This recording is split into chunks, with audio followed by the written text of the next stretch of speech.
British ప్రభుత్వం ప్రవేశపెట్టినటువంటి అనేక చట్టాల గురించి చర్చించేటటువంటి సందర్భంలో ఇప్పటి వరకు మనం 1919 మాంటేగు చేమ్స్ఫోర్డ్ సంస్కరణల చట్టం గురించి చర్చించడం జరిగింది. ఆ తర్వాత కాలంలో బ్రిటిష్ వారు భారతదేశ పరిపాలన కోసం ప్రవేశపెట్టిన చట్టాలలో అత్యంత కీలకమైనది, అత్యంత ముఖ్యమైనటువంటి చట్టం 1935 భారత ప్రభుత్వ చట్టము.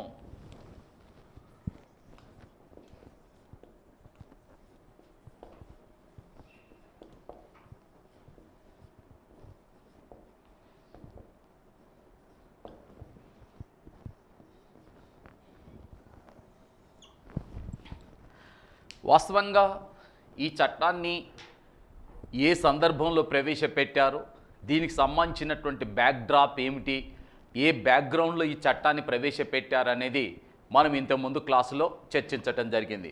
ఇక్కడ బ్రీఫ్గా చెప్పదలుచుకున్నటువంటి అంశం ఏంటంటే, మనం భారత రాజ్యాంగ పరిణామ క్రమానికి సంబంధించిన అంశాన్ని, భారత రాజ్యాంగ చరిత్రని చర్చిస్తున్నటువంటి సందర్భంలో బ్రిటిష్ ప్రభుత్వం ప్రవేశపెట్టిన అనేక చట్టాల గురించి చర్చిస్తున్నాం. మరి ఈ చట్టాలకు భారత రాజ్యాంగానికి ఏమిటి సంబంధం అనుకున్నప్పుడు, బ్రిటిష్ ప్రభుత్వం ప్రవేశపెట్టిన పరిపాలన కోసం, ఈ దేశ పరిపాలన కోసం బ్రిటిష్ వారు ప్రవేశపెట్టిన చట్టాలలోని అనేక విషయాలని, అంశాలని స్వాతంత్రానంతరం మన రాజ్యాంగంలో చేర్చుకొని ఈ దేశం వాటిని తూచా తప్పకుండా నేటి వరకు కూడా అనుసరిస్తుంది. కాబట్టి వాటి గురించి మనకంటూ కొంత విజ్ఞానం, దానికి సంబంధించిన విషయాలు తెలుసుకోవాల్సినటువంటి అవసరం ఉంది.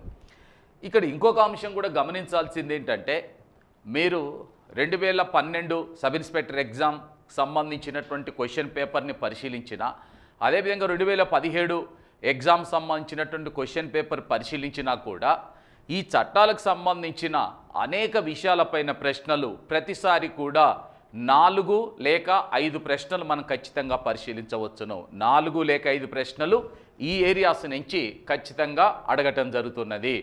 అది చార్టర్ చట్టాలు కావచ్చు, లేకపోతే కౌన్సిల్ చట్టాలు కావచ్చు. ఎందుకంటే మనకు రెగ్యులేటింగ్ చట్టం గురించి ప్రశ్న రావడం జరిగింది. అలాగే మరి ఏ చట్టం ద్వారా గవర్నర్ జనరల్ పదవిని వైస్రాయ్గా మార్చారు అనేటటువంటి అంశం పైన డైరెక్ట్గా క్వశ్చన్ రావడం జరిగింది.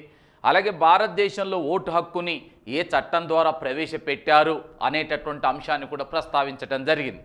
అలాగే 1919 చట్టానికి సంబంధించిన దాంట్లో కూడా కేంద్రంలో ద్విసభ విధానాన్ని ఏర్పాటు చేయటం గురించి కానివ్వండి, అదేవిధంగా ఆడిటర్ జనరల్ పదవిని ఏర్పాటు చేయడానికి సంబంధించినటువంటి అంశం పైన కూడా ప్రశ్నించినారు. కాబట్టి ఈ చట్టాలపైన అవగాహన ఉన్నటువంటి వాళ్ళు, అదే సందర్భంలో జాతీయోద్యమానికి సంబంధించినటువంటి విషయాలపైన అవగాహన ఉన్నటువంటి వాళ్ళు, వారికి ఖచ్చితంగా 4 నుంచి 5 ప్రశ్నలు సింపుల్గా చేయగలుగుతారు. అయితే ఇప్పుడు మనం చర్చించేటటువంటి 1935 భారత ప్రభుత్వ చట్టానికంటే ముందు వచ్చినటువంటి చట్టం 1919 మాంటేగు చేమ్స్ఫోర్డ్ సంస్కరణల చట్టం. ఈ చట్టం యొక్క అమలు తీరుని పర్యవేక్షించడానికి 1928లో సర్ జాన్ సైమన్ నేతృత్వంలో సైమన్ కమిషన్ భారతదేశాన్ని సందర్శించిన తర్వాత ఈ సైమన్ కమిషన్ ఒక నివేదికని బ్రిటిష్ ప్రభుత్వానికి సమర్పించింది. కాకుంటే భారతీయుల యొక్క అభిప్రాయాలు కూడా తీసుకోవాలన్న ఉద్దేశంతోనే, ఎందుకంటే సైమన్ కమిషన్ భారతీయులు తీవ్రంగా వ్యతిరేకించినారు, సైమన్ కమిషన్ బహిష్కరించినారు. కారణం ఏంటంటే అందులో ఒక్క భారతీయుని కూడా అవకాశం కల్పించలేదు. కాబట్టి మనం దాన్ని తీవ్రంగా వ్యతిరేకించాం. కానీ భారతీయుల యొక్క సహకారం లేకుండా భారతదేశంలో బ్రిటిష్ ప్రభుత్వం తన యొక్క పరిపాలన కొనసాగించలేదు. కాబట్టి భారతీయుల యొక్క అభిప్రాయాలు కూడా తీసుకోవాలన్న ఉద్దేశంతోనే రౌండ్ టేబుల్ సమావేశాలు నిర్వహించటం. ఆ రౌండ్ టేబుల్ సమావేశాల తర్వాత మరి నాటి బ్రిటిష్ ప్రధానమంత్రి అయిన రామ్సే మెక్డొనాల్డ్ 1932లో మరి కమ్యూనల్ అవార్డును ప్రకటించటం. ఆ కమ్యూనల్ అవార్డు పైన మన దేశంలో కొంత వివాదం రావటంతో గాంధీకి అంబేద్కర్ల మధ్యన 1932లో పూనా ఒప్పందం జరగటం. పూనా ఒప్పందం జరిగిన తర్వాత ముఖ్యంగా నాటి బ్రిటిష్ అధికారి అయినటువంటి లార్డ్ లిన్ లితిగో అనేటటువంటి వ్యక్తి 1933లో శ్వేతపత్రాన్ని ప్రకటించినారు. నిన్న మనం చెప్పుకున్నాం, శ్వేతపత్రం అంటే ఒక ప్రభుత్వానికి సంబంధించిన విధానపరమైన అధికార ప్రకటననే శ్వేతపత్రంగా పేర్కొంటాం. ప్రభుత్వం యొక్క విధానపరమైన అధికార ప్రకటన. ఏ విధానము? భారతదేశ పరిపాలనను ఎలా తీర్చిదిద్దాలి, భారతదేశ పరిపాలన ఎలా చెయ్యాలి అనే అంశం పైన బ్రిటిష్ ప్రభుత్వం ఒక అధికార ప్రకటన చేసింది. దాన్నే శ్వేతపత్రం అంటాం. ఆ శ్వేతపత్రాన్ని ఆధారం చేసుకునే 1935 భారత ప్రభుత్వ చట్టాన్ని ప్రవేశపెట్టారు. This is the most important act. British ప్రభుత్వం భారతదేశ పరిపాలన కోసం ప్రవేశపెట్టిన చట్టాలన్నింటిలో కూడా అత్యంత ముఖ్యమైన చట్టం ఏదన్నా ఉందంటే అది భారత ప్రభుత్వ చట్టమే. మరి భారత ప్రభుత్వ చట్టం ద్వారా ఏ విషయాలు ప్రవేశపెట్టారు అనేది ఒక అంశం అయితే, ఇంతకుముందు మనం చట్టం ఎందుకు ప్రవేశపెట్టారు, చట్టం ప్రవేశపెట్టడానికంటే ముందున్నటువంటి బ్యాక్గ్రౌండ్ చెప్పాం. అయితే ఇప్పుడు చట్టం యొక్క ప్రాధాన్యత గురించి చెప్పిన తర్వాత చట్టంలోని అంశాల గురించి చర్చిస్తూ ఆ తర్వాత ఆ చట్టం భారత రాజ్యాంగానికి ఎలా తోడ్పడింది అనే అంశాన్ని కూడా మనం పరిశీలించవచ్చును. ముఖ్యంగా ఈ చట్టం this is the lengthiest act which ever passed by the British parliament. అంటే బ్రిటిష్ పార్లమెంట్ యొక్క చరిత్రలో ఇది చాలా చాలా అతి పెద్ద చట్టం అన్నమాట. అందుకని ఈ చట్టానికి చాలా ప్రాధాన్యత ఉంది. ఎందుకని అంటే this is the main source of Indian constitution. భారత రాజ్యాంగానికి ప్రధాన మూలాధారంగా దీన్ని పేర్కొనవచ్చును. ఇక్కడ మీకు ఈ చట్టం యొక్క ప్రాధాన్యత గురించి కొన్ని అంశాలను మనం పరిశీలిద్దాం. భారత రాజ్యాంగానికి ప్రధాన మూలాధారం. భారత రాజ్యాంగానికి ఈ చట్టం ప్రధాన మూలాధారంగా పేర్కొంటాం. ఎందుకని అంటే ఈ చట్టం ద్వారా ప్రవేశపెట్టబడిన 321 సెక్షన్లలో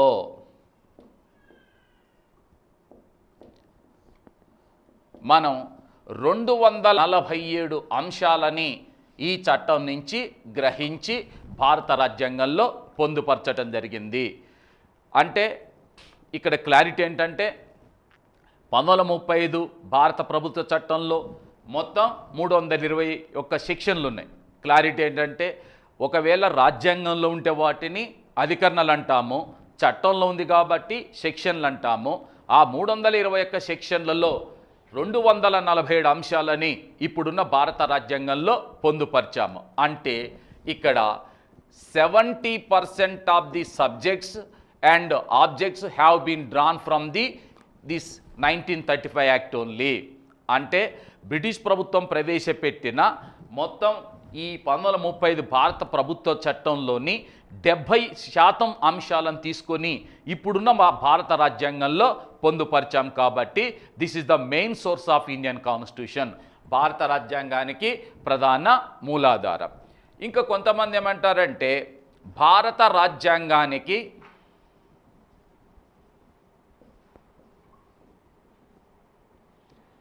మాతృక వంటిది అంటారు. భారత రాజ్యాంగానికి మాతృక వంటిది అంటే ఏంటిది? తల్లి లాంటిది అనేటటువంటి అంశంగా పేర్కొంటారు ఈ చట్టాన్ని. అంతేకాకుండా ఇది భారత రాజ్యాంగానికి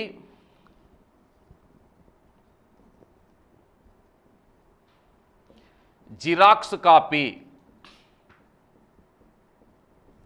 అంటే భారత రాజ్యాంగానికి నకలు వంటిదిగా కూడా పేర్కొంటారు. అంటే జిరాక్స్ కాపీ అంటున్నాం. అంటే ఏంటిది? ఇప్పుడున్న ఈ 1935 భారత ప్రభుత్వ చట్టంలోని అంశాలే ప్రస్తుత భారత రాజ్యాంగంలో విస్తరించి పొందుపరిచాం కాబట్టి దాన్ని జిరాక్స్ కాపీగా కూడా పేర్కొంటాము. అంతేకాకుండా 800 సంవత్సరాల బ్రిటిష్ పార్లమెంటు చరిత్రలో 800 సంవత్సరాల బ్రిటిష్ పార్లమెంటు చరిత్రలో అతి పెద్ద చట్టంగా పేర్కొంటాం. అంటే ఇక్కడ ఒక అంశాన్ని మీరు క్లారిటీగా దృష్టిలో పెట్టుకోవాలి. రవి అస్తమించని బ్రిటిష్ సామ్రాజ్యం అంటుంటాం. అంటే ప్రపంచంలో 60కి పైగా దేశాలను బ్రిటిష్ వాడు ఆక్రమించుకొని పరిపాలించినాడు. భారతదేశం, అమెరికా లాంటి దేశాన్ని కూడా బ్రిటిష్ వాడు ఆక్రమించుకొని పరిపాలించాడు. ఈ 60 దేశాల కోసం కానీ లేక బ్రిటన్ కోసం కానీ బ్రిటిష్ పార్లమెంటు ఏర్పడిన 800 సంవత్సరాల కాలంలో కూడా ఇంత పెద్ద చట్టాన్ని ఆ పార్లమెంట్ ఎప్పుడూ చర్చించలేదు, ఆమోదించలేదు. అంటే బ్రిటిష్ పార్లమెంట్ ఏర్పడి 800 సంవత్సరాలు అయితే ఈ 800 సంవత్సరాల కాలంలో కూడా బ్రిటిష్ పార్లమెంటు ఇంత పెద్ద చట్టాన్ని ఎప్పుడూ చర్చించలేదు, ఆమోదించలేదు. అంటే బ్రిటిష్ పార్లమెంటు ఆమోదించిన చట్టాలన్నింటిలో కూడా అతిపెద్ద చట్టం ఏదయ్యా అంటే 1935 యాక్ట్. ఇది భారతదేశ పరిపాలన కోసం ప్రవేశపెట్టారు. ఈ చట్టం యొక్క ప్రాధాన్యత ఇంకా చెప్పాలంటే వాస్తవంగా 200 సంవత్సరాల బ్రిటిష్ పరిపాలనలో అటు ఈస్ట్ ఇండియా కంపెనీ పాలన కావచ్చు, బ్రిటిష్ ప్రభుత్వం ప్రత్యక్షంగా పరిపాలించిన కాలం కావచ్చు, ఈ 200 సంవత్సరాల కాలంలో కూడా బ్రిటిష్ వాడు భారతదేశ పరిపాలన కోసం ప్రవేశపెట్టిన అత్యంత సమగ్రమైన విస్తారమైనటువంటి చట్టం ఏదంటే 1935 యాక్ట్ మాత్రమే. ఇంకా చెప్పాలంటే ఆ కాలం మొత్తంలో ప్రవేశపెట్టిన చట్టాలన్నింటి యొక్క సారాంశమే 1935 భారత ప్రభుత్వ చట్టము. కాబట్టి ఈ చట్టం యొక్క ప్రాధాన్యత ఎలాంటిది అనేది దీన్ని బట్టి అర్థమవుతుంది. మీరు ఎప్పుడైనా సరే ఎనీ కాంపిటేటివ్ ఎగ్జామ్, ఏ కాంపిటేటివ్ ఎగ్జామ్ రాసేటటువంటి వాళ్ళైనా, ఇది సబ్ ఇన్స్పెక్టర్ కావచ్చు, లేక కానిస్టేబుల్ ఎగ్జామ్స్ సంబంధించింది కావచ్చు, ఇతర గ్రూప్స్ ఎగ్జామ్స్ రాసే వాళ్ళు కావచ్చు, సివిల్ సర్వీస్ ఎగ్జామ్స్ రాసే వాళ్ళైనా కావచ్చు, మీరు ఎప్పుడైనా సరే ఒక టాపిక్ గురించి మనం చర్చించేటప్పుడు, ఒక టాపిక్ గురించి చదివేటప్పుడు దానికి కొన్ని అంశాలు ఉంటాయి. ఏమిటి అంశాలు అని అంటే దాని బ్యాక్గ్రౌండ్ ఏంటిది, ఫస్ట్ స్టెప్లో దానికి ఉన్న చరిత్ర ఏమిటి అది పరిశీలించాలి. ఆ తర్వాత రెండో అంశంలో ఆ చట్టం యొక్క ప్రాధాన్యత ఎలాంటిది. చట్టం యొక్క ప్రాధాన్యత గురించి చర్చించేటప్పుడు గుర్తుంచుకోవాల్సింది ఏంటంటే చట్టాన్ని గురించి చర్చించిన తర్వాతనైనా దాని ప్రాధాన్యత మీద మనకంటే అవగాహన ఉండాలి.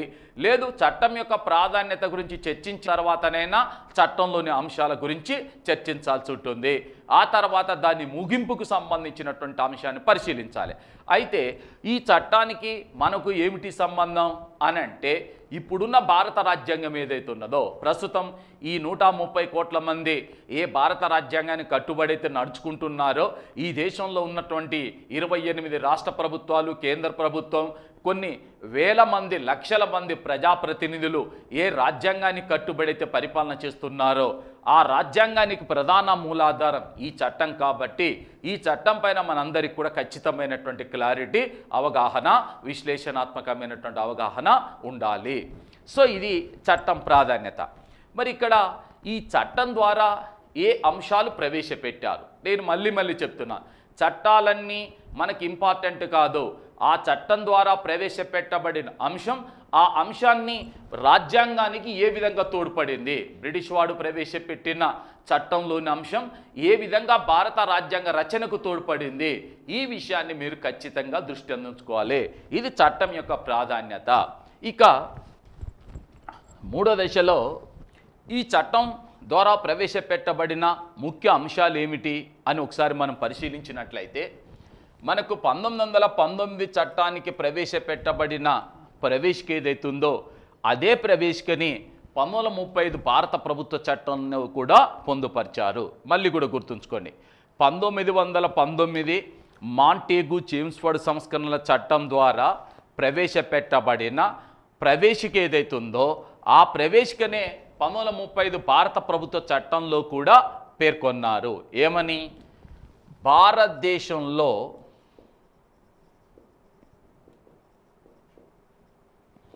బాధ్యతాయుతమైన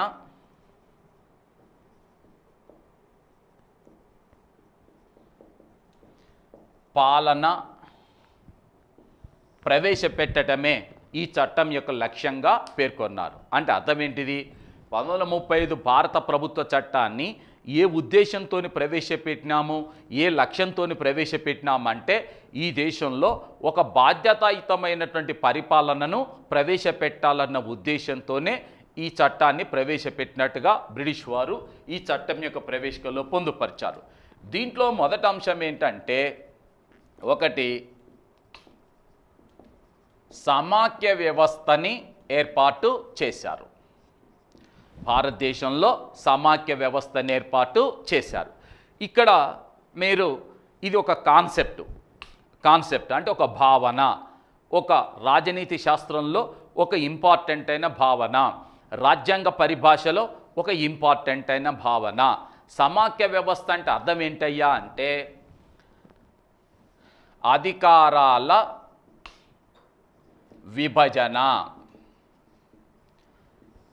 సమాఖ్య వ్యవస్థ అంటే అర్థం ఏంటిది? అధికారాల విభజన. ఎవరి మధ్యన అధికారాల విభజన అని అంటే కేంద్ర జాబితా మరియు రాష్ట్ర జాబితా. అంటే అర్థం ఏంటిది? కేంద్ర ప్రభుత్వానికి రాష్ట్రాలకు మధ్యన అధికారాలని పంపిణీ చేశారు. ఇక్కడ చూడండి, 1935 భారత ప్రభుత్వ చట్టం ప్రవేశపెట్టిన అంశాల్లో అత్యంత కీలకం సమాఖ్య వ్యవస్థను ఏర్పాటు చేయటం. సమాఖ్య అంటే అర్థం ఏంటిది? అధికారాల విభజన. ఎవరి మధ్యన అధికారాల విభజన? కేంద్ర ప్రభుత్వానికి రాష్ట్ర ప్రభుత్వానికి మధ్యన అధికారాల విభజన. ఎలా అంటే రైల్వేలు, పోస్ట్ ఆఫీసులు, టెలిఫోన్లు, నాణ్యాల ముద్రించటం, కరెన్సీ, ఇలాంటి అంశాలు మొత్తం కేంద్ర జాబితాలో పేర్కొన్నారు. మరి ఇక్కడ పోలీసులు, శాంతి భద్రతలు, భూమికి సంబంధించిన అంశాలు, వ్యవసాయము, రోడ్లు, రవాణా వంటి అంశాలను మొత్తం కూడా రాష్ట్ర జాబితాలో పేర్కొన్నారు కేంద్ర రాష్ట్రాల మధ్యన అధికారాల పంపిణీ చేసేటప్పుడు. అది మాత్రమే కాకుండా కేంద్ర జాబితాలో మొత్తం చేర్చబడినటువంటి అంశాల సంఖ్య 59, రాష్ట్ర జాబితాలో చేర్చబడినటువంటి అంశాల సంఖ్య 54. కేంద్ర జాబితాలో 59 అంశాలు చేర్చారు. కాగా రాష్ట్ర జాబితాలో ఎన్ని అంశాలు చేర్చారంటే 54 అంశాలు చేర్చారు. దీనికి ఉదాహరణ మీకు ఇంత ముందే చెప్పాను. జాతీయ ప్రాముఖ్యం ఉన్న రైల్వేలు, పోస్ట్ అంశాలన్నీ కూడా కేంద్ర జాబితాలో, ప్రాంతీయ ప్రాముఖ్యం ఉన్న వ్యవసాయం, నీటిపారుదల, రోడ్డు రవాణా వంటి అంశాలు మొత్తం రాష్ట్ర జాబితాలో చేర్చారు. ఇవి కాకుండా ఉమ్మడి జాబితా అనేటటువంటి అంశాన్ని చేర్చారు.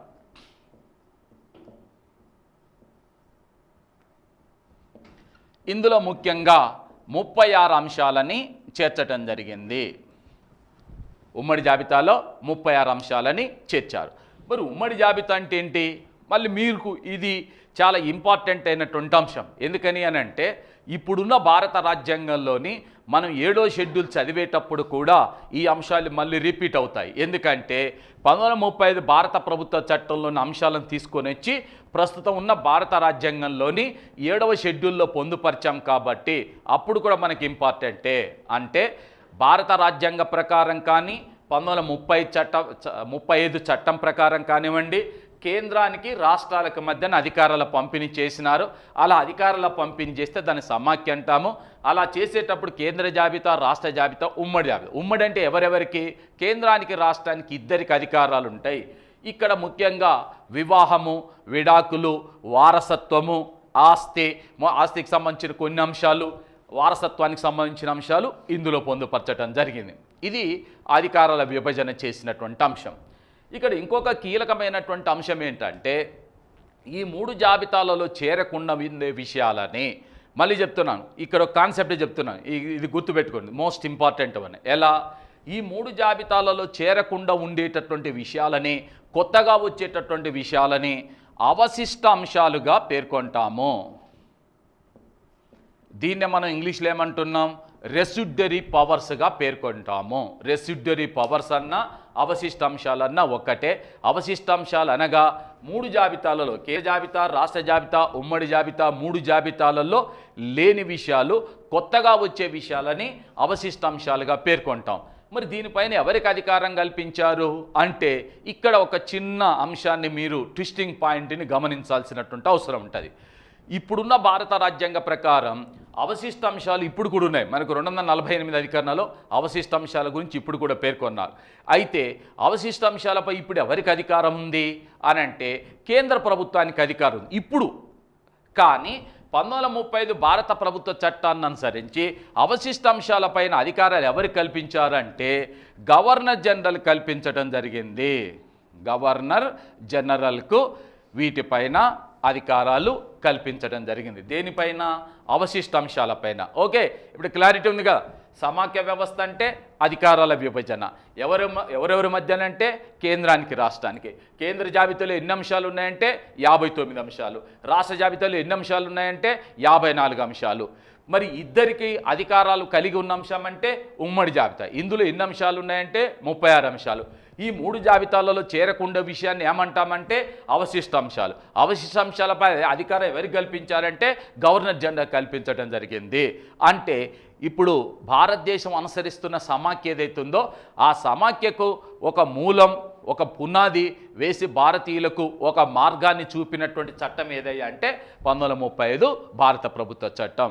సో ఈ చట్టం ద్వారా సమాఖ్య వ్యవస్థని మన దేశంలో ప్రవేశపెట్టడం జరిగింది. మీరు ఇంకొక అంశాన్ని కూడా దృష్టిలో పెట్టుకోవాలి.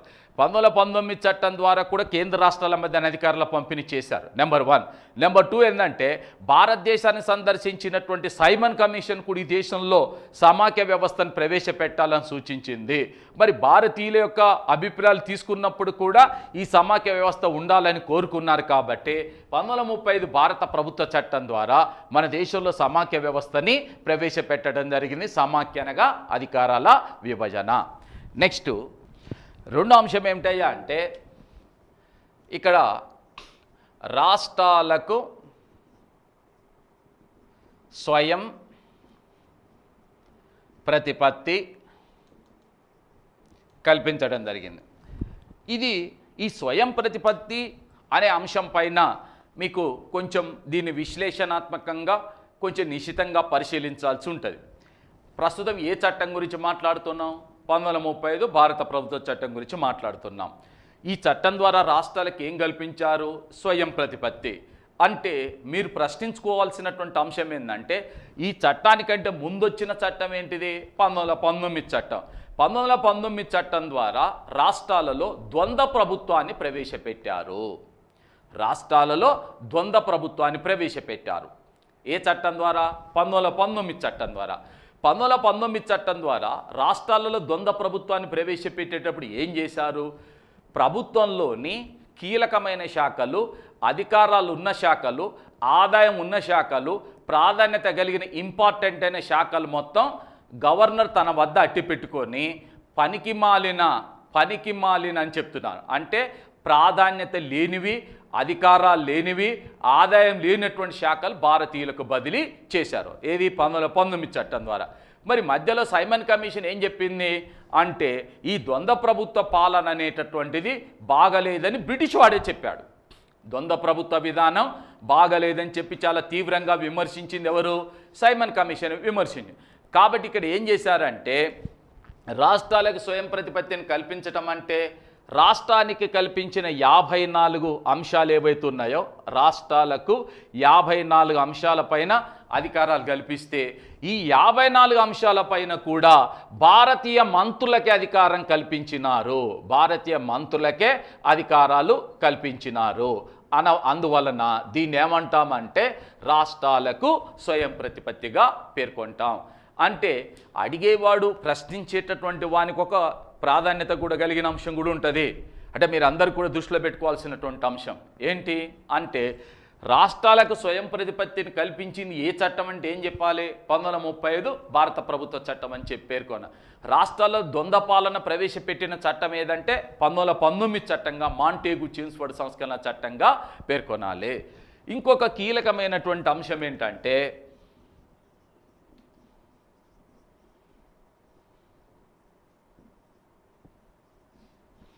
కేంద్రంలో ద్వంద్వ ప్రభుత్వాన్ని ఏర్పాటు చేశారు. వాస్తవంగా 1919 చట్టం, దీనికంటే ముందు వచ్చిన 1919 చట్టం రాష్ట్రాలలో ద్వంద్వ ప్రభుత్వాన్ని ఏర్పాటు చేసింది. రాష్ట్రాలలో ద్వంద్వ ప్రభుత్వాన్ని ఏర్పాటు చేయటాన్ని సైమన్ కమిషన్ వ్యతిరేకించింది. కాబట్టి 1930 చట్టం ద్వారా ఏం చేసినారు? రాష్ట్రాలకు స్వయం ప్రతిపత్తిని కల్పించారంటే రాష్ట్రాలలో ద్వంద్వ ప్రభుత్వాన్ని రద్దు చేశారు. కానీ విచిత్రమైన అంశం ఏంటంటే రాష్ట్రాలలో రద్దు చేసినటువంటి ద్వంద్వ ప్రభుత్వాన్ని కేంద్రంలో ప్రవేశపెట్టారు. ఇప్పుడు ఎక్కడ రద్దు చేసినారు? రాష్ట్రాల్లో రద్దు చేసినారు. ఎక్కడ ప్రవేశపెట్టినారు? కేంద్రంలో ప్రవేశపెట్టారు. ఈ ప్రవేశపెట్టేటప్పుడు ఏం చేశారు? మళ్ళీ కూడా రిజర్వ్డ్ జాబితా,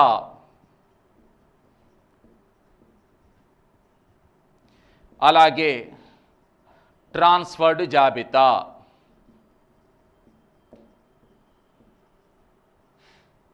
ఈ రెండు జాబితాలను అంటే కేంద్ర ప్రభుత్వమే అధికారాలన్నింటిని కూడా రెండు జాబితాలుగా వర్గీకరించి ప్రాముఖ్యమున్న శాఖల మొత్తం కూడా ప్రాముఖ్యం కలిగిన శాఖలు ఏవైతే ఉన్నాయో ఈ శాఖలన్నింటినీ కూడా బ్రిటిష్ గవర్నర్ జనరల్ ఎవరైతే ఉన్నారో ఆ గవర్నర్ జనరల్కు వీటిపైన అధికారాలు కల్పించారు.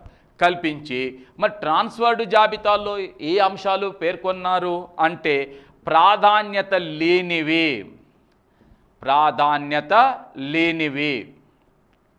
ఆదాయాలు లేనివి, అధికారాలు లేనివి, ఇలాంటి అంశాలన్నింటినీ కూడా ట్రాన్స్ఫర్డ్ జాబితాని పేర్కొని వీటిని ఎవరికి ఇచ్చినారంటే భారతీయ మంత్రులకు ఇవ్వడం జరిగింది. అంటే బ్రిటిష్ వాడు కేంద్రంలో ద్వంద్వ ప్రభుత్వాన్ని ఏర్పాటు చేశాడు. అంటే ఒకవైపున ప్రాముఖ్యం కలిగిన శాఖలన్నింటిపైన అధికారం భారతీయ గవర్నర్ జనరల్ ఎవరైతే ఉన్నారో అతనికి ఇచ్చి అతని పరిపాలన చేస్తాడు. ప్రాముఖ్యం కలిగిన శాఖలు, ఆదాయం ఉన్న శాఖలు, అధికారాలు ఉన్న శాఖలు. ఈ ప్రాధాన్యత లేని శాఖలు, ఆదాయం లేని శాఖలు, అధికారాలు లేని శాఖలు మన వాళ్ళకి ఇచ్చి మన వాళ్ళని పరిపాలన చేయమని చెప్పారు. అంటే ఇలా ద్వంద్వ ప్రభుత్వాన్ని ఏర్పాటు చేశారు. ఎక్కడ? కేంద్రంలో.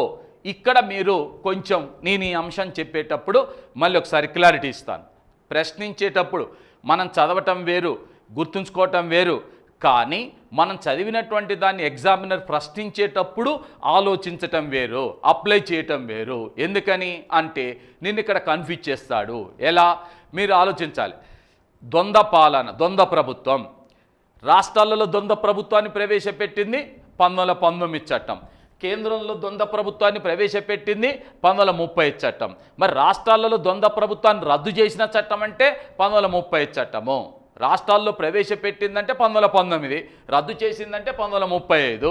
మరి కేంద్రంలో ద్వంద్వ ప్రభుత్వాన్ని ప్రవేశపెట్టే చట్టం అంటే 1930 చట్టము. ద్వంద్వ ప్రభుత్వ విధానాన్ని సమర్థించిన కమిటీ అంటే మడ్డిమ్యాన్ కమిటీ. ద్వంద్వ ప్రభుత్వ విధానాన్ని వ్యతిరేకించిన కమిషన్ అంటే సైమన్ కమిషన్. ద్వంద్వ ప్రభుత్వం అంటే ఏమిటిది అంటే ప్రభుత్వం యొక్క అధికారాలని రెండు జాబితాలుగా చేయటం, రిజర్వ్డ్ ట్రాన్స్ఫర్డ్ జాబితాలుగా చేయటాన్నే ద్వంద్వ ప్రభుత్వంగా పేర్కొంటాం. కాబట్టి ద్వంద్వ ప్రభుత్వం పైన నిన్ను కన్ఫ్యూజ్ చేయడానికి ఈవెన్ హిస్టరీలో అంటే చరిత్రకు సంబంధించినటువంటి అంశంలో కన్ఫ్యూజ్ చేయవచ్చు, పాలిటిక్స్ సంబంధించినటువంటి అంశంలో కూడా కన్ఫ్యూజ్ చేయవచ్చు. కాబట్టి దీనిపైన ప్రతి ఒక్కరు కూడా ఒక ఖచ్చితమైనటువంటి క్లారిటీని కలిగి ఉండాలి. నెక్స్ట్, ఈ చట్టం ద్వారా ప్రవేశపెట్టబడిన మరొక ముఖ్యమైనటువంటి అంశం అంటే ఫెడరల్ కోర్టును ఏర్పాటు చేశారు.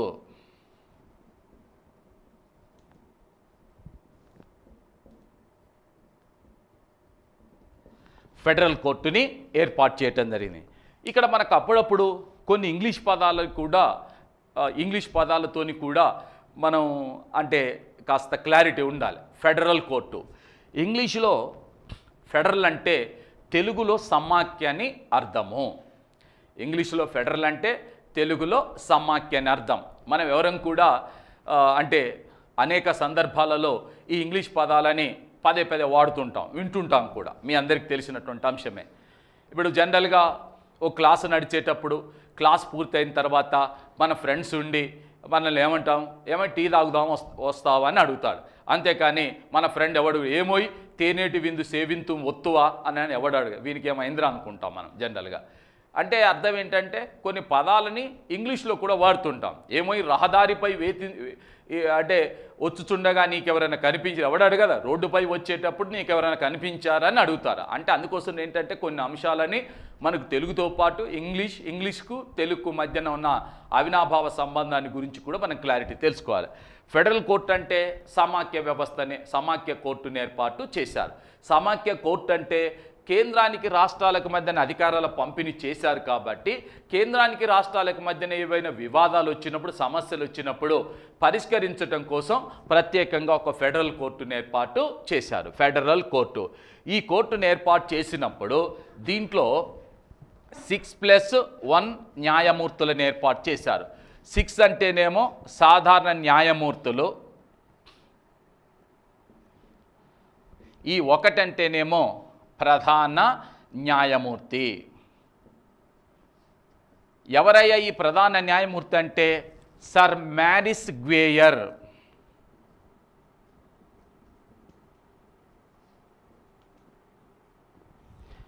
Sir Maurice Gwyer. ఇక్కడ మళ్ళీ మీరు ఒక విషయాన్ని దృష్టిలో పెట్టుకోవాలి. మనం 1773 రెగ్యులేటింగ్ చట్టం గురించి చెప్పుకునేటప్పుడు, 1773 రెగ్యులేటింగ్ చట్టం గురించి చెప్పేటప్పుడు 1774లో బ్రిటిష్ వారు కలకత్తాలోని ఫోర్ట్ విలియం కోటలో సుప్రీంకోర్టును ఏర్పాటు చేశారని చెప్పాం. కానీ 1935 భారత ప్రభుత్వ చట్టాన్ని అనుసరించి మన దేశంలో సమాఖ్య వ్యవస్థను ఏర్పాటు చేశారు. కాబట్టి సమాఖ్యలో వచ్చే సమస్యలు పరిష్కరించడానికి ఫెడరల్ కోర్టును ఏర్పాటు చేయడం జరిగింది. ఈ ఫెడరల్ కోర్టుకు ప్రధాన న్యాయమూర్తిగా పనిచేసిన వ్యక్తి ఎవరయ్యా అంటే మ్యారిస్ గ్వేయర్. మరి అక్కడ సుప్రీంకోర్టుకు ప్రధాన న్యాయమూర్తిగా పనిచేసిన వ్యక్తి సర్ ఎలిజా ఇంపే. ఆనాడు ఎలిజా ఇంపే, ఈరోజు మనం మ్యారిస్ గ్వేయర్ని దృష్టి అందించుకోవాల్సి ఉంటుంది. దీని తర్వాత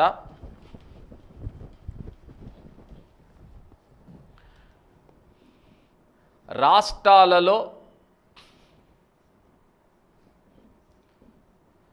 ద్విసభ విధానాన్ని ఏర్పాటు చేశారు. జనరల్గా నేను ఎప్పుడో 1853 చార్టర్ చట్టం గురించి చెప్పేటప్పుడు చెప్పాను. అలాగే నిన్న మనం 1919 మాంటేగ్ చీమ్స్ సంస్కరణ చట్టం గురించి చెప్పేటప్పుడు కూడా చెప్పాను. ఒక దేశ పరిపాలనకు అవసరమైన శాసనాలు చేసే శాఖను శాసనశాఖ, లెజిస్లేటివ్ కౌన్సిల్గా పేర్కొంటాం. సరే, దాని పేరు వేరు పేర్లతో పిలుస్తున్నాం. భారతదేశంలో పార్లమెంట్ అంటారు, బ్రిటన్లో పార్లమెంట్ అంటారు, అమెరికాలో కాంగ్రెస్ అంటారు, జపాన్లో డైట్ అంటారు, వేరు పేర్లతో పిలుస్తాం. జర్మనీలో బుండెస్ట్రాట్ అనే పేరుతో పిలుస్తారు, స్విట్జర్లాండ్లో ఫెడరల్ అసెంబ్లీ అంటారు, ఇజ్రాయెల్లో నెసెట్, అంటే వేరు పేర్లతో పిలుస్తున్నాం, రకరకాల పేర్లతో పిలుస్తాం. అయితే రాష్ట్రాలలో కూడా శాసనశాఖను ఏర్పాటు చేసినప్పుడు 2 సభలను ఏర్పాటు చేయటం జరిగింది. ముఖ్యంగా ఈ చట్టం ప్రవేశపెట్టే కాలం నాటికి మొత్తం 11 రాష్ట్రాలు ఉన్నాయి. బ్రిటిష్ వాడు పరిపాలించేటటువంటి రాష్ట్రాలు 11 ఉన్నాయి. ఈ 11 రాష్ట్రాలలో కూడా 6 రాష్ట్రాలలో ఏం ప్రవేశపెట్టినారు? ద్విసభా విధానం. ద్విసభా విధానం అంటే మీకు అర్థం కావాలంటే ఇప్పుడు కూడా మనకు ఆంధ్రప్రదేశ్లో విధానసభ, విధాన పరిషత్, అదేవిధంగా తెలంగాణలో కూడా విధానసభ, విధాన పరిషత్ లాంటివి ఉన్నాయి. అలా 2 సభల విధానాన్ని ప్రవేశపెట్టడం జరిగింది రాష్ట్రాలలో. మీకు ఇక్కడ ద్విసభా విషయం ఉంటుంది. ఏంటా కన్ఫ్యూజ్ చేసే అంశం? కేంద్రంలో ద్విసభా విధానాన్ని ప్రవేశపెట్టిన చట్టం అంటే 1919 చట్టం, రాష్ట్రాలలో ద్విసభా విధానాన్ని ప్రవేశపెట్టిన చట్టం అంటే 1935 భారత ప్రభుత్వ చట్టం. ఎన్ని రాష్ట్రాలు ఉన్నాయి అప్పుడు? 11. వాటిలో ఎన్ని రాష్ట్రాల్లో ప్రవేశపెట్టారు? 6 మాత్రమే. ఇవాళ కూడా మీ అందరికీ ఐడియా ఉండాలి.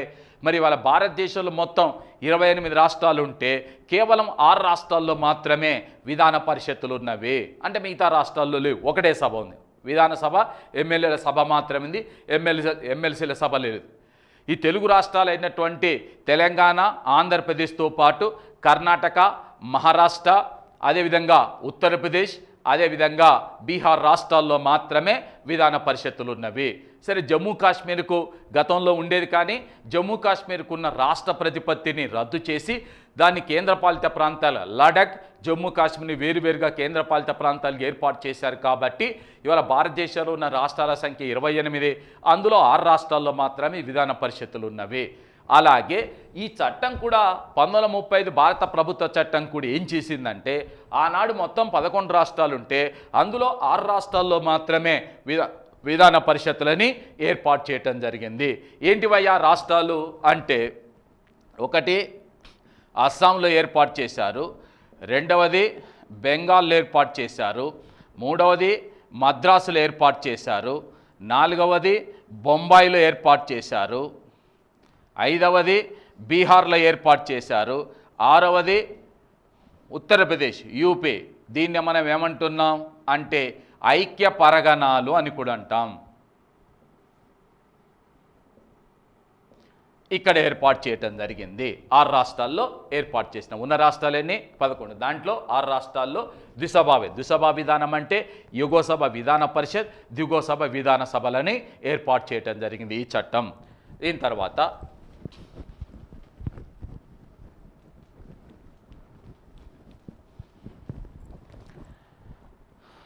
బలహీన వర్గాలకు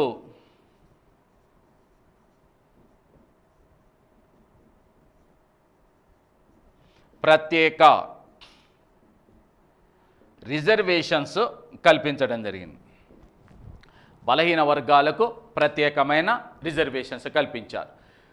ఇక్కడ మీకు మనం గత క్లాసుల్లో చెప్పేటప్పుడు చాలా స్పష్టత ఇచ్చాం. 1909 చట్టం ద్వారా అంటే మింటో మార్లే సంస్కరణల చట్టం ద్వారా ముస్లింలకు ప్రత్యేక రిజర్వేషన్ కల్పించారు. 1919 చట్టం ద్వారా సిక్కులకు ప్రత్యేక రిజర్వేషన్ కల్పించారు. 1935 చట్టం ద్వారా అంటే బలహీన వర్గాలకు ప్రత్యేకమైన రిజర్వేషన్ కల్పించారు. ప్రత్యేకమైన రిజర్వేషన్ కల్పించారు బలహీన వర్గాలకు ఈ చట్టం ద్వారా. కానీ చట్టం యొక్క ప్రాధాన్యత ఏమిటయ్యా అంటే మీకు రాజ్యాంగంలో ఇప్పుడున్న భారత రాజ్యాంగంలో మనం కేవలం బలహీన వర్గాలకు కల్పించినట్టు రిజర్వేషన్లను మాత్రమే కొనసాగిస్తున్నాము. 1909 చట్టం ద్వారా ముస్లింలకు మత ప్రాతిపదిక పైన కల్పించిన రిజర్వేషన్లని ఇప్పుడు కొనసాగించటం లేదు. 1919 చట్టం ద్వారా సిక్కులకు కల్పించే రిజర్వేషన్లు ఇప్పుడు కొనసాగించటం లేదు. ఎందుకయ్యా అంటే భారతదేశం ఒక లౌకిక రాజ్యం కాబట్టి మత ప్రాతిపదిక మీద రిజర్వేషన్స్ కల్పించము. సామాజికంగా వెనుకబడిన వర్గాలకు మాత్రమే రిజర్వేషన్స్ కల్పిస్తున్నాము. మరి ఆ రిజర్వేషన్స్ కల్పించేటటువంటి అంశాన్ని బలహీన వర్గాలకు ప్రత్యేక రిజర్వేషన్ కల్పించేటటువంటి అంశాన్ని బ్రిటిష్ ప్రభుత్వం 1935 భారత ప్రభుత్వ చట్టం ద్వారా ప్రవేశపెట్టినారు కాబట్టి వాటిని ఇప్పుడు తీసుకొచ్చి భారత రాజ్యాంగంలో పొందుపరచుకోవటం జరిగింది. వాటిని చట్టాల ద్వారా కూడా అమలు చేస్తున్నాము. దీని తర్వాత కేంద్ర రాష్ట్రాలలో వేరువేరుగా పబ్లిక్ సర్వీస్ కమిషన్స్ని ఏర్పాటు చేయటం జరిగింది. ఈ చట్టం యొక్క ప్రత్యేకత ఏమిటయ్యా అంటే పబ్లిక్ సర్వీస్ కమిషన్స్. సరే, అందరికీ ఐడియా ఉండాలి. ఇవాళ మనకు భారతదేశంలో అంటే ఐఏఎస్, ఐపీఎస్, ఐఎఫ్ఎస్ వంటి ఉన్నత ఉద్యోగులను ఎంపిక చేసే బాధ్యతని యూనియన్ పబ్లిక్ సర్వీస్ కనుక అప్పగించినాము. ఇది కేంద్రంలో ఉంటుంది. అలాగే రాష్ట్రాలలో కూడా ప్రత్యేకంగా పబ్లిక్ సర్వీస్ కమిషన్ ఏర్పాటు చేసినాం. మామూలుగా మనం ఏపీపీఎస్ అని చెప్పినా లేక టీఎస్పీఎస్ అని చెప్పినా ఈ పబ్లిక్ సర్వీస్ ఇది ఆంధ్రప్రదేశ్ సంబంధించినటువంటి పబ్లిక్ సర్వీస్ కమిషన్ అయితే ఇది తెలంగాణకు. అంటే రాష్ట్ర పబ్లిక్ సర్వీస్ కమిషన్ వేరు, కేంద్ర పబ్లిక్ సర్వీస్ కమిషన్ వేరు. పబ్లిక్ సర్వీస్ కమిషన్ అంటే ఏమిటి అంటే ప్రభుత్వం పరిపాలనలో అత్యంత కీలక పాత్ర పోషించేటటువంటి ప్రభుత్వ ఉద్యోగులను ఎంపిక చేయటం కోసం పోటీ పరీక్షలు నిర్వహించి తెలివైన వారిని, చురుకైన వారిని ఎంపిక చేయటం కోసం ఏర్పాటు చేసినటువంటి సంస్థలే పబ్లిక్ సర్వీస్ కమిషన్స్. సో కేంద్రంలో రాష్ట్రాలలో వేరువేరు పబ్లిక్ సర్వీస్ కమిషన్స్ అంశాన్ని అక్కడ ప్రభుత్వం 1935 భారత ప్రభుత్వ చట్టం ద్వారా ప్రవేశపెట్టడం జరిగింది. దాన్నే అంటే 35 చట్టంలో ప్రవేశపెట్టిన అంశాన్నే ఈరోజు మాట్లాడుతున్నాము. ఇప్పుడు కూడా రాజ్యాంగంలోని 14వ భాగంలో ఈ పబ్లిక్ సర్వీస్ కమిషన్స్ని వేరువేరుగా ఏర్పాటు చేసి భారత రాజ్యాంగంలో ఉన్నటువంటి 315 అనేటటువంటి అధికరణలో యూనియన్ పబ్లిక్ సర్వీస్ కమిషన్, రాష్ట్ర పబ్లిక్ సర్వీస్ కమిషన్స్ వేరువేరు పేర్కొన్నా. అలా పేర్కొనటానికి కారణం ఏంటంటే 1935 భారత ప్రభుత్వ చట్టమే. దీని తర్వాత మరొక కీలకమైన అంశం ఏంటంటే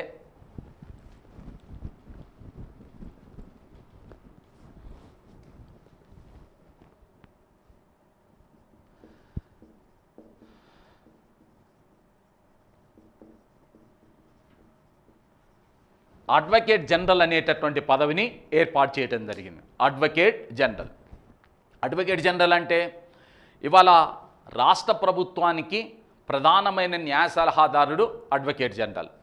ఇతని గవర్నర్ నియామకం చేస్తాడు. అంటే భారత రాజ్యాంగంలోని 165వ అధికరణ ఏదైతే ఉందో అది అడ్వకేట్ జనరల్ గురించి తెలియజేస్తుంది. ఇప్పుడున్న రాజ్యాంగ ప్రకారం ఇతను రాష్ట్ర ప్రభుత్వానికి ప్రధాన న్యాయ సలహాదారు, రాష్ట్ర ప్రభుత్వం యొక్క ప్రధాన న్యాయవాది కూడా ఇతనే, అడ్వకేట్ జనరలే. కాబట్టి ఈ అడ్వకేట్ జనరల్ పదవిని ఏర్పాటు చేసినటువంటి చట్టం ఏదంటే 1935 భారత ప్రభుత్వ చట్టమే. ఆ తర్వాత బర్మా యొక్క పరిపాలనను భారతదేశ పరిధి నుండి వేరు చేయటం జరిగింది. అంటే అంతకుముందు బర్మా దేశం యొక్క పరిపాలనకు సంబంధించిన అంశం కూడా భారతదేశ పరిపాలన పరిధిలో ఉండేది. కానీ ఈ చట్టం ద్వారా తీసుకొచ్చినటువంటి అంశం మార్పు ఏమిటయ్యా అంటే బర్మా దేశ పరిపాలనను మన దేశ పరిపాలన నుంచి వేరు చేసి బర్మా పరిపాలనను చూడటానికి ప్రత్యేకమైన యంత్రాంగాన్ని బ్రిటిష్ వారు ఏర్పాటు చేసుకోవటం జరిగింది. అలాగే ఇంకొక ముఖ్యమైన అంశం ఏంటంటే ఇన్స్ట్రుమెంట్ ఆఫ్ ఇన్స్ట్రక్షన్స్. అంటే ముఖ్యంగా భారతదేశంలో ఉన్నటువంటి షెడ్యూళ్ళు జాతులు మరియు తెగల యొక్క సంక్షేమం కోసం ప్రత్యేకమైనటువంటి మార్గదర్శక సూత్రాలని బ్రిటిష్ ప్రభుత్వం ఈ చట్టం ద్వారా ప్రవేశపెట్టడం జరిగింది. ముఖ్యంగా గవర్నర్ జనరల్ షెడ్యూళ్ళు జాతులు షెడ్యూలు తెగల యొక్క సంక్షేమానికి సంబంధించినటువంటి కీలకమైనటువంటి పనులు బాధ్యతని నిర్వర్తించాలని ఈ చట్టం పేర్కొన్నది. అలాగే కేంద్ర శాసనసభ ఏదైతే ఉన్నదో ఈ కేంద్ర శాసనసభలో ముఖ్యంగా కౌన్సిల్ ఆఫ్ స్టేట్స్,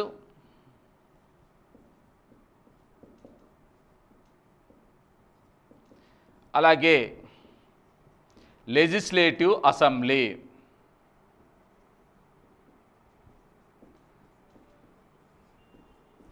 ఈ రెండు సభల్ని అంటే ఇంతకుముందు ఏర్పాటు చేసినటువంటి దీన్ని విస్తరించడం జరిగింది.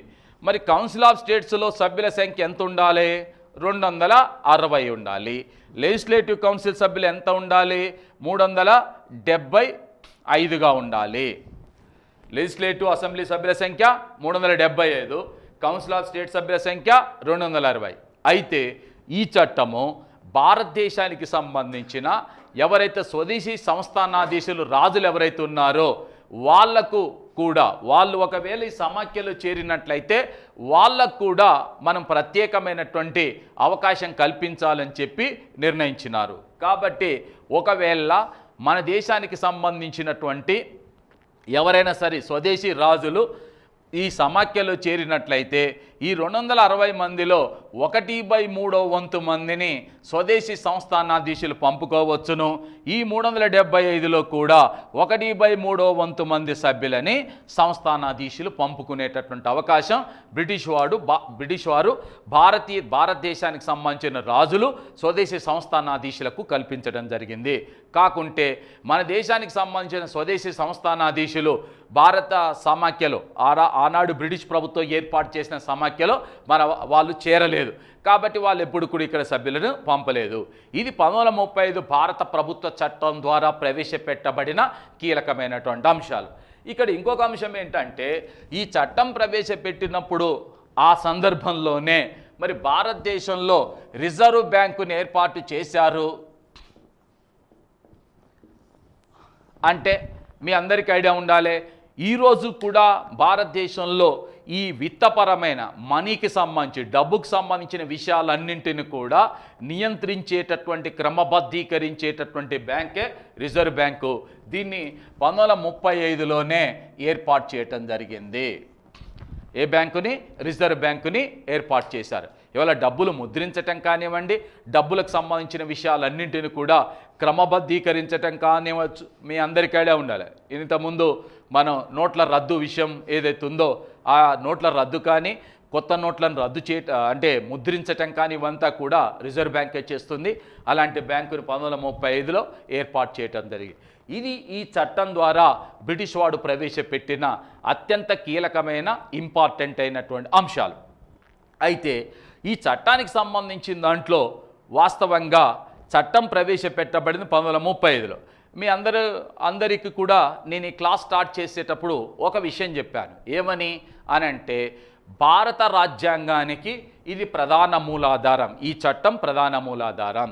ఈ చట్టం నుంటే 70% పైగా అంశాలను భారత రాజ్యాంగంలో చేర్చారని చెప్పాను.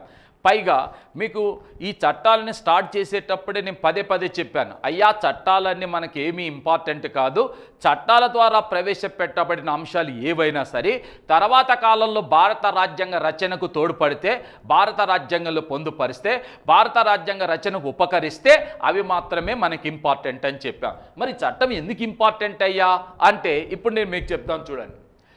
సమాఖ్య వ్యవస్థ ఏర్పాటు ఇవాళ ఇప్పటికిప్పుడు పరిశీలిస్తే భారత రాజ్యాంగంలో ఉన్న 7వ షెడ్యూల్ ఏదైతే ఉన్నదో ఈ 7వ షెడ్యూల్ మొత్తం కూడా కేంద్ర రాష్ట్రాల మధ్యన అధికారాల పంపిణీకి సంబంధించిన సమాఖ్య వ్యవస్థను ఏర్పాటు చేసినాము. అంటే ఈ సమాఖ్య వ్యవస్థకు సంబంధించిన అంశాలను తీసుకొచ్చి ప్రస్తుతం ఉన్న 7వ షెడ్యూల్లో పొందుపరిచాం. రాష్ట్రాలకు స్వయం ప్రతిపత్తి అంటే ఇక్కడ స్వయం ప్రతిపత్తి అనే పదాన్ని చెప్పం, కానీ భారతదేశంలో సమాఖ్య వ్యవస్థను ఏర్పాటు చేసేటప్పుడు ప్రత్యేకంగా భారత రాజ్యాంగంలోని 6వ భాగం మొత్తం కూడా రాష్ట్ర ప్రభుత్వాలకు సంబంధించినటువంటి అంశాలనే పొందుపరచడం జరిగింది. రాష్ట్ర ప్రభుత్వానికి సంబంధించినటువంటి అంశాలే, పరిపాలనకు సంబంధించిన విషయాలన్నీ ఇక్కడ పొందుపరిచినాం. ఈ ద్వంద్వ ప్రభుత్వం మనకు సంబంధం లేని అంశం. మరి ఫెడరల్ కోర్టు ఏర్పాటు. ఫెడరల్ కోర్టు ఏర్పాటు అంటే ఇవాళ ఉన్న భారతదేశ సుప్రీంకోర్టు ఏదైతే ఉన్నదో భారత రాజ్యాంగంలో ఉన్నటువంటి 124 ప్రకారం ఏర్పాటు చేసిన సుప్రీంకోర్టు ఏదైతే ఉన్నదో ఇది మొత్తం కూడా ఫెడరల్ కోర్టు నిర్మాణాన్నే పోలి ఉంటుంది. ఆ రోజున 1935 భారత ప్రభుత్వ చట్టం ద్వారా బ్రిటిష్ వాడు ఏర్పాటు చేసిన ఫెడరల్ కోర్టును ఆధారం చేసుకునే ఇప్పుడున్న సుప్రీంకోర్టు రాజ్యాంగంలో 124 ప్రకారం సుప్రీంకోర్టును ఏర్పాటు చేసినాం. రాష్ట్రాలలో దిశభా విధానం. భారత రాజ్యాంగంలోని 168 అధికరణలో చాలా స్పష్టంగా పేర్కొంటున్నాము. విధాన సభ, విధాన పరిషత్, గవర్నర్ని కలిపి మాత్రమే మనం రాష్ట్ర శాసనసభ పేర్కొంటున్నాం. రాష్ట్రాలలో ద్విసభా విధానం, విధాన సభ, విధాన పరిషత్, గవర్నర్ కలిపి శాసనసభ అంటున్నామంటే ఇక్కడ అర్థం విధాన సభ, విధాన పరిషత్ రెండు ఉన్నాయంటే రాష్ట్రాలలో కూడా ద్విసభా విధానాన్ని ఏర్పాటు చేసినట్లుగానే దృష్టి అందించుకోవాలి. ఇక బలహీన వర్గాలకు ప్రత్యేకమైన రిజర్వేషన్స్. బలహీన వర్గాలకు ప్రత్యేకమైన రిజర్వేషన్స్ భారత రాజ్యాంగంలో ఉన్నటువంటి 46వ అధికరణ ఏదైతే ఉన్నదో ఈ 46వ అధికరణలో మన దేశంలో వెనుకబడినటువంటి వర్గాలు, సామాజికంగా విద్యాపరంగా వెనుకబడిన వర్గాలు, ముఖ్యంగా షెడ్యూల్డ్ కులాలు, షెడ్యూల్ తెగలు, ఎస్సీలు ఎస్టీలకు ప్రత్యేక రిజర్వేషన్ కల్పించాలని చెప్పి రాజ్యాంగంలో 46వ అధికరణలో పేర్కొన్నాము. ఇకపోతే కేంద్ర రాష్ట్రాల్లో వేరువేరుగా పబ్లిక్ సర్వీస్ కమిషన్స్. ఇంతకుముందు మేము చెప్పాను మన రాజ్యాంగంలోని 315 అధికరణ ప్రకారం యూపీఎస్సీ ఏర్పాటుకు సంబంధించిన అంశం ఉంది. అలాగే ఏపీపీఎస్సీ అలాగే టీఎస్పీఎస్సీ ఏర్పాటుకు సంబంధించిన అంశాల గురించి కూడా రాజ్యాంగంలోని 315 అధికరణలో రాజ్యాంగంలోని 14వ భాగంలో పొందుపరచడం జరిగింది. ఇకపోతే అడ్వకేట్ జనరల్ మన రాజ్యాంగంలో ఉన్నటువంటి 165 అధికరణ అనుసరించి మరి రాష్ట్ర ప్రభుత్వానికి ప్రత్యేకమైన న్యాయ సలహాదారుగా పనిచేస్తూ రాష్ట్ర ప్రభుత్వం యొక్క న్యాయవాదిగా పనిచేసేటటువంటి అడ్వకేట్ జనరల్ పదవి గురించి ఇందులో పేర్కొన్నాం. ఇది మనకు సంబంధించిన అంశం కాదు, కానీ ఇన్స్ట్రుమెంట్ ఆఫ్ ఇన్స్ట్రక్షన్స్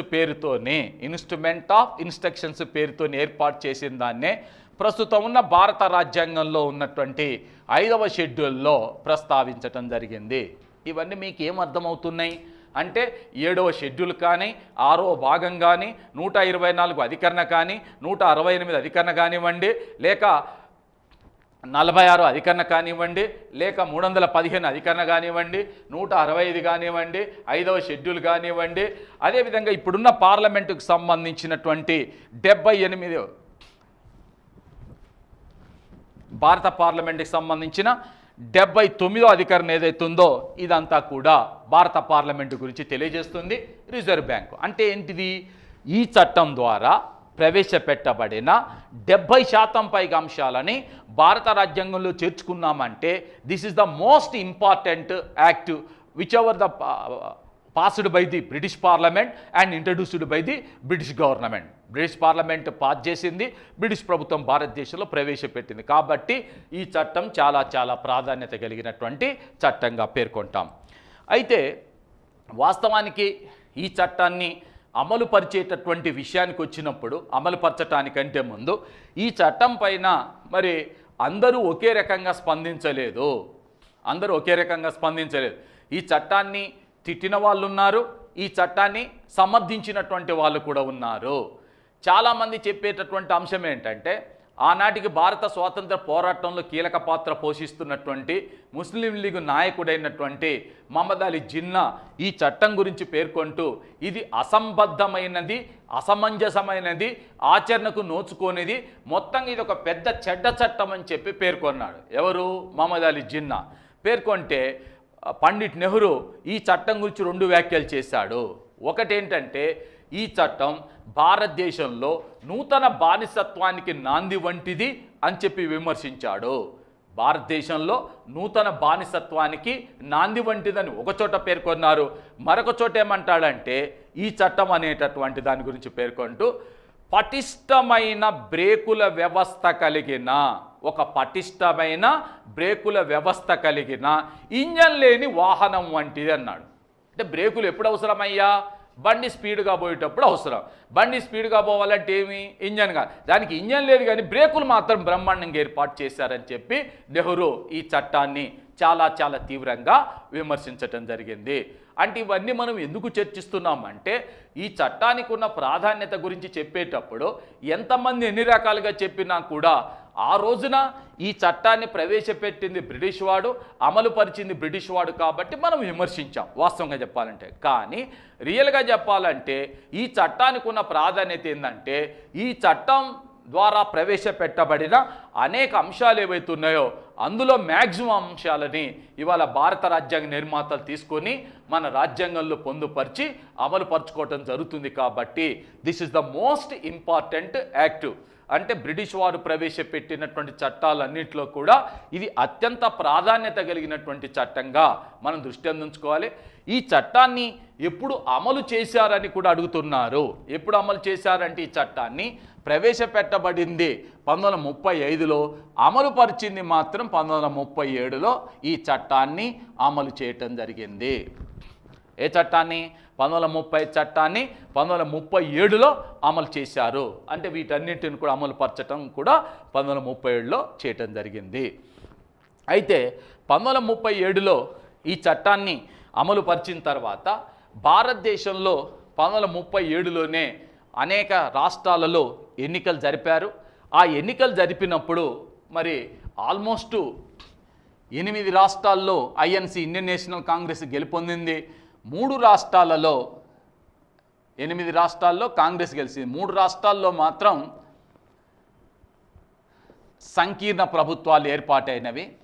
సంకీర్ణ ప్రభుత్వాలు ఏర్పాటు కావటం జరిగింది. సంకీర్ణ ప్రభుత్వాలు అంటే జనరల్గా ఏ పార్టీ సంపూర్ణ మెజార్టీ సాధించినప్పుడు 2 అంతకంటే ఎక్కువ పార్టీలు కలిసి ఏర్పాటు చేసేటటువంటి ప్రభుత్వాన్నే మనం సంకీర్ణ ప్రభుత్వంగా పేర్కొంటాం. సంకీర్ణ ప్రభుత్వం ఏర్పాటు కావటం జరిగింది.